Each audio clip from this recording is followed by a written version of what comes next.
kehidupan, pelita kehidupan, namanya hati. Kalau orang kenal hatinya, ia akan kenal dirinya ia akan kenal Tuhannya. Makanya PR terbesar untuk ngaji diri ini adalah harus mengenali hatinya diri sendiri dulu. Siapa yang pakai mutiara dalam dirinya, ia akan di masyarakat, di tempat manapun, ia akan ketemu mutiara. Karena mutiara akan ketemu dengan mutiara.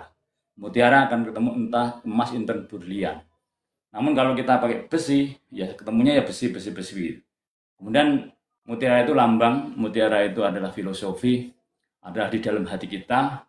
Bila mana menemukan apa yang bersemayam di hati, namanya utusan Allah. Kalau Islamnya itu wa asyhadu anna Muhammadar Rasulullah, di dalam hati kita ada Nur Muhammad adalah utusan Allah. Hati kita itu utusan Allah. Kalau hati yang fisik adalah segumpal darah yang ada di dalam hati tadi. Yang ada di dalam hati tadi kita harus kenal yang ada di dalam hati. Karena apa? Allah nyuruh lewat hati kita nyuruh lewat raga kita. Lahir utusan batin, batin utusan Allah.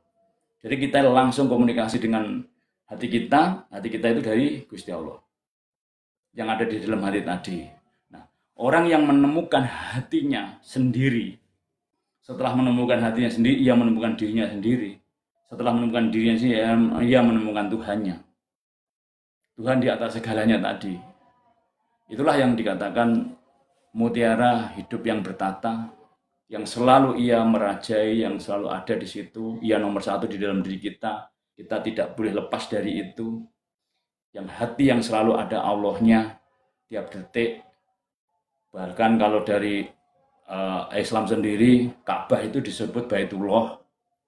Dalam selambang secara syariat, Baitullah itu Ka'bah. Hakikatnya ya hati kita. Hati kita yang selalu ada Allah setiap detiknya. Allah. Kalau agama lain ya Tuhan atau ya God, my God, terserah. Yang penting hati kita yang selalu ada Tuhan itulah. Yang menurut saya atau versi saya mutiara yang bertata, hati yang selalu ada Tuhan. Karena gini, orang yang paling bahagia di dunia ini, siapapun orangnya, apapun agamanya, orang yang hati dan pikirannya selalu ada Tuhan. Jadi kalau pengen ngecek diri kita atau orang lain, orang yang paling bahagia di dunia ini, tidak ada lawannya lagi, tidak ada tandingnya lagi. Orang yang hati dan pikirannya setiap detik ada Tuhannya.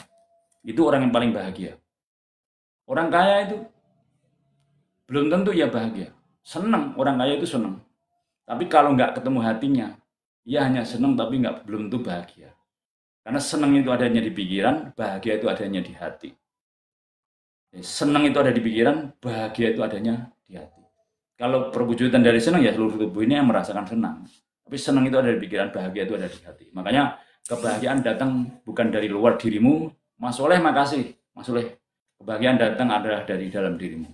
Makanya temukan hati, kenali hatimu, kenali sampai kenal dengan hati kita sampai tidak ada jarak lagi. Lahir atas utusan yang batin, batin utusan yang Allah. Nah di sini nih, yang di sini ini kita harus bisa meraba, bahkan merasakan. Harus bisa merasakan, kita harus bisa selam di dalam hati kita. Kita merasakan selalu setiap detik dan waktu hadirnya Tuhan dalam diri kita. Makanya kita harus sampai tahap sadar dan menyadari. Maka dari itu, salah satu di ngaji diri ini, pelajarannya yaitu satu, niteni, ilmu titen. Setiap kejadian apapun adalah gerakannya Allah, namanya ilmu titen. Kemudian meyakini, keyakinan yang diolah sampai jangan hanya yakin, sampai yakin, ainul yakin, sampai hakul yakin. Jadi kalau berdoa itu kurangi kata semoga, mudah-mudahan, moga itu kurangi. Itu 50%. Kalau kita mudah-mudahan itu baru 50%, di dalam hati kita baru 50%. Tapi yakin, itu 100%. Yakin 100%, ainul yakin 150%, hakul yakin 200% di dalam hati kita itu.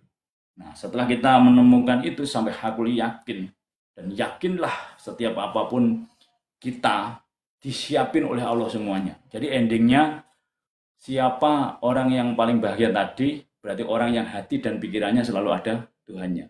Karena apa? Rumusnya, fala bidzikri tatmainul qulub. Dengan zikir hati akan jadi tenang. Itu baru mengingat. Kalau udah di hati itu sampai udah merasakan, bukan hanya mengingat lagi, sampai merasakan. Dan nanti kita sampai bisa melihat diri kita, saat kita bisa melihat diri kita merasakan diawasi Allah itu sendiri. Nah, kemudian sing sapa wonge cedhak karo Gustine sinidya jinipta dadi. Kenapa kita harus dekat dengan Tuhan? Karena sing sapa wonge cedhak karo Gustine sinidya jinipta dadi. Mas Kasdi makasih. Kalau kita udah dekat dengan Tuhan, apapun yang kita inginkan, apa yang kita batin itu terjadi. Karena sejatinya Tuhan sudah dekat dengan kita. Hanya permasalahannya, kita itu sadar tapi belum menyadari. Hanya satu aja permasalahannya, sadar tapi belum menyadari. Sadar, di sini tempatnya sadar. 1 tambah 1, 2, sadar gitu. Tapi di hati kita, saat ini detik ini aja, belum tentu kita semua yang ada di room maupun di luar room, saat ini hati kita menyadari bahwa saat ini kita dilihat Allah, didengar Allah. Makanya yang dipelajari itu, kita ini sadar, tapi menyadari enggak saat ini detik ini Allah itu ngeliatin kita, Allah dengar kita, Allah dekat dengan kita. Bahkan kebalikannya, kita sering nyuekin Allah. Allah udah ada di sini, dekat dengan kita jarang menyapa Allah. Seperti hanya nggak nguwongki wong gitu. Itu tak ulang-ulang itu, karena memang intinya itu penyadaran diri. Walaupun seperti apapun kalau nggak menyadari dirinya sampai ke hatinya terbuka, ya nggak akan bisa. Karena syaratnya untuk menemukan jati diri itu salah satunya harus membuka mata hatinya. Nggak boleh ketutup. Karena inspirasi viral maka kasih kembangi. Kalau mata hati kita ketutup, ya nggak bisa melihat. Kemudian PR kita membuka itu tadi. Nah, kaitannya dengan mutiara sang hidup yang bertata itu, selalu Kang Mas, hati kita terbuka. Di sini ada langsung, ibaratnya sinar itu, kalau sinar ibaratnya matahari dengan